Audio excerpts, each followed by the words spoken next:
Article 370 movie का review. सिनेमाई इतिहास के एगो अद्भुत अध्याय यमी गौतम प्रियमणि के तारकीय प्रस्तुति में कहले कि ए वीडियो में हमनी के आर्टिकल 370 मूवी रिव्यूज पर बहुत गहराई से नजर डालब। फिल्म में जोनी हक्सर अवूरी राजेश्वरी के कहानी के उजागर कईल गईल बा, जवन की ए लोग के गोर छुवे वाला मार्मिक देशभक्ति अवूरी हिम्मत बा।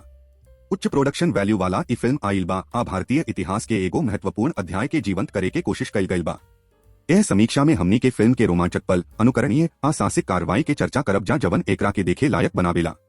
तक ई वीडियो देखी आ पता लगाई कि ई सिनेमा काहे कर सकेला सिनेमा आशुरचना के ताकत के याद दिलावत बा।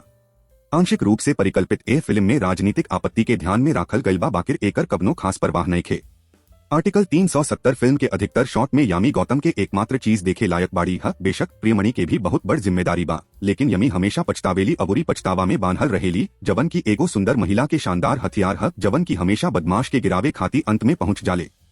हाई प्रोडक्शन वैल्यू फिल्म के बा 6 अध्याय में बंटल ए फिल्म के सेट साल 2015 से 2019 का बीच बनल बा। एहमे कश्मीर के खास जगह कैसे खत्म भइल बा एकर बिंदु जोड़े के कोशिश कईल गईल बा। झंबले के ए फिल्म में दोनों अभिनेत्रियन के एक साथ ले आवे के कोशिश नइखे कईल गईल।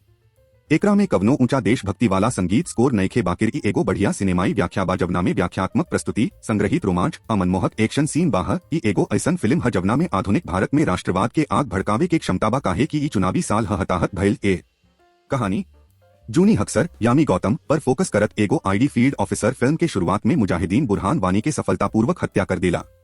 ओह लोग के उम्मीद का उलट जूनी के अपना योगदान खातिर तुच्छ समझल जाला आ ओकरा के दिल्ली भेज दिहल जाला।